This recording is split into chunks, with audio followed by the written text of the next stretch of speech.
Hello बच्चों, this is OP Gupta, your math mentor on this beautiful channel of yours, Mathematica by OP Gupta। आज के lecture में हम लोग class 12th के चैप्टर 3 यानी मैट्रिसेस के ऊपर कुछ MCQs सॉल्व करेंगे। डेफिनेशन बेस्ड क्वेश्चंस हैं और इसे बेसिकली किसी बच्चे ने मैसेज करके हमसे पूछा था। तो चलते हैं जरा, आपका क्वेश्चन हम ले लेते हैं सबसे पहले। जैसा कि यहाँ पर आप देख पा रहे होंगे बच्चों, क्या बोला हुआ है, दो क्वेश्चन है and it was asked by a student on February 25th। Question 11 and question 12 MCQ type के क्वेश्चंस हैं। यहाँ पर आपको दिख रहा होगा, बेसिकली थोड़ा सा हेजी इमेज है, मैंने यहाँ पर क्वेश्चन को आपके लिए फिर से लिख दिया है। क्वेश्चन 11 में क्या बोला हुआ है, if all entries of a square matrix of order 3 are either 1 और 0 then how many diagonal matrices are possible. ठीक है, क्वेश्चन 12 भी इसी टाइप का है, थोड़ा सा मतलब पढ़ के देखो आपको पता चलेगा।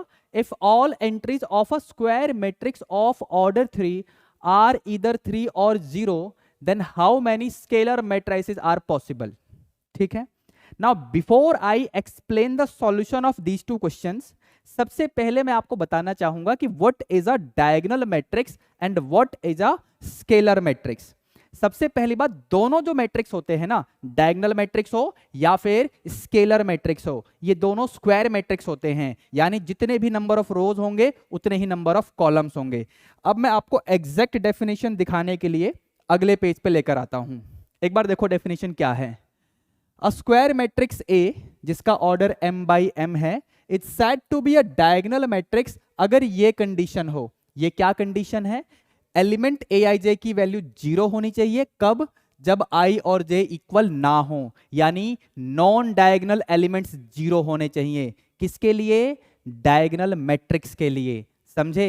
यानी diagonal matrix talks only about non diagonal elements, कि नॉन डायगोनल एलिमेंट्स पक्का 0 होंगे। डायगोनल एलिमेंट्स क्या होंगे इसके बारे में कोई बात नहीं कर रहा है। डेफिनेशन आप ध्यान से पढ़ के देखो, समझे। डायगोनल मैट्रिक्स की डेफिनेशन की बात कर रहा हूं कि डायगोनल मैट्रिक्स में सिर्फ नॉन डायगोनल एलिमेंट्स 0 होते हैं, इतना ही कहा गया है।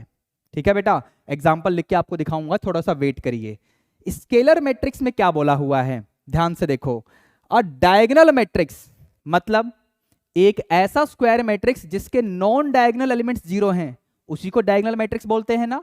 तो एक ऐसा डायगोनल मैट्रिक्स जिसको हम स्केलर मैट्रिक्स कब कहेंगे, जब उसके डायगोनल के एलिमेंट्स इक्वल हों। जब किसी भी डायगोनल मैट्रिक्स के डायगोनल एलिमेंट्स इक्वल हों तो उसे हम स्केलर मैट्रिक्स कहेंगे।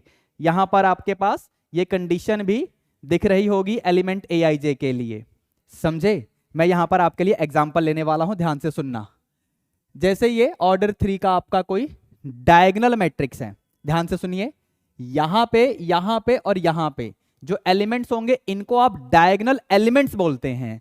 और फिर ये जो एलिमेंट होगा, ये जो एलिमेंट होगा, ये जो एलिमेंट होगा, फिर यहां पर, फिर यहां पर और फिर यहां पर, ये आपके नॉन डायगोनल एलिमेंट्स होंगे जो कि पक्का 0 होंगे। लेकिन डायगोनल एलिमेंट्स के बारे में इस डेफिनेशन में कोई बात नहीं की गई है। ठीक है बेटा, मतलब यहां पर कोई भी रैंडम नंबर्स हो सकते हैं। मतलब मान लो यहां पर मैंने 5 लिख लिया, यहां पर 4 लिख लिया, यहां पर भी 4 कर दो, ठीक है ना। या फिर मान लो यहां पर आप 0 कर दो, कोई दिक्कत नहीं है। या फिर मान लो आप इस 4 की जगह पे भी 0 कर दो, इस 4 की जगह पे भी यहां पर आप 0 कर दो, क्या दिक्कत है, कोई दिक्कत नहीं है। अभी भी ये आपका डायगोनल मैट्रिक्स है, बात समझ आ रही है, ठीक है। लेकिन ये डायगोनल मैट्रिक्स जब स्केलर मैट्रिक्स बनेगा तो उसमें एक कंडीशन होगी, और वो कंडीशन क्या होगी कि डायगोनल के सारे एलिमेंट्स सेम होने चाहिए। डेफिनेशन देखो ना, if its diagonal elements are equal, समझे। मतलब अगर मैं स्केलर मैट्रिक्स का एग्जांपल लूं आपके लिए, तो सबसे पहले नॉन डायगोनल के एलिमेंट्स ये तो 0 होंगे ही, ठीक है। लेकिन जो डायगोनल एलिमेंट्स हैं ये सारे इक्वल होने चाहिए। मतलब मान लो अगर यहां पर मैंने 5 लिखा ना, तो यहां भी 5 आएगा और यहां भी 5 आएगा। समझ गए मेरी बात। तो ये तो डेफिनेशन की बातें हो गई। अब जरा अपने क्वेश्चन पे वापस लौटते हैं। तो हमारा क्वेश्चन नंबर 11 क्या था बेटा, देखो ध्यान से। All entries of a square matrix of order 3 are either 1 और 0। तो आपको बताना है how many diagonal matrices are possible. तो सबसे पहले तो यहां पर ऑर्डर 3 का ही स्क्वायर मैट्रिक्स बनेगा, ठीक है ना, 3x3 का, 3 रोज होंगे, 3 कॉलम्स होंगे। अब यहां पर ये आपका नॉन डायगोनल पोजीशन है, ये भी नॉन डायगोनल पोजीशन है, ये भी नॉन डायगोनल पोजीशन है, ये भी non diagonal position, this also and this also. समझे? अब आपके पास सिर्फ ये 3 पोजीशंस रह गई हैं, ध्यान से देखिए, जो कि डायगोनल एलिमेंट्स की पोजीशंस हैं, ठीक है। इन 3 बॉक्सेस में आपको फिल करने के लिए 1 या 0 में से कोई सा भी नंबर चूज करना होगा।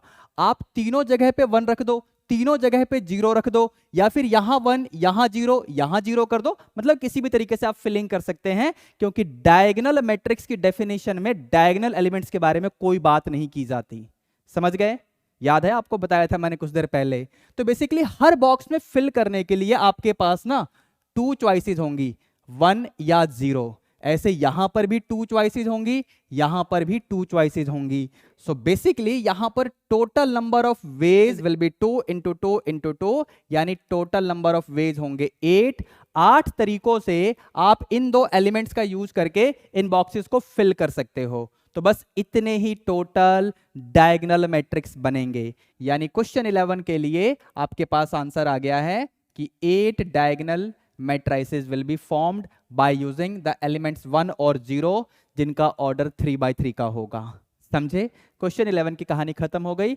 ऑप्शन आप देख लो यहां पर, क्वेश्चन 11 में आपको ऑप्शन बी दिख रहा होगा। अगर आपको दिख रहा है तो ठीक है, वरना कोई बात नहीं, मेरे को दिख रहा है। क्वेश्चन 12 में तो ऑप्शन भी नहीं दिख रहे थे, ठीक है ना। चलिए क्वेश्चन 12 को पढ़ लेते हैं।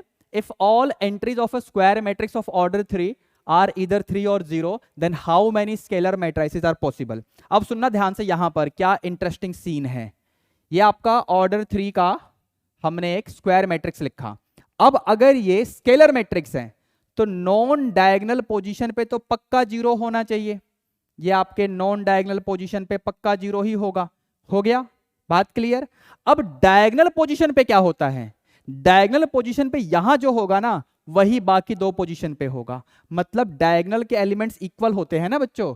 तो या तो आप यहां पर 3 फिल कर दो हर जगह पे, ये आपका एक स्केलर मैट्रिक्स बनेगा। दूसरा कौन सा बनेगा? जब आप डायगोनल की हर पोजीशन पे 0 फिल कर दोगे, यहां पर 0 फिल कर दोगे। नॉन डायगोनल पे तो वैसे ही 0 रहना है। समझे कि नहीं? बात क्लियर है? तो टोटल कितने स्केलर मैट्रिक्स बनेंगे ऑर्डर 3 के, जिनमें आपको इन एलिमेंट से फिलिंग करनी है? सो टोटल 2 बनेंगे, एक ये रहा और एक ये रहा। मतलब क्वेश्चन 12 के लिए total number of scalar matrices कितने आएंगे? सो 2 आएंगे।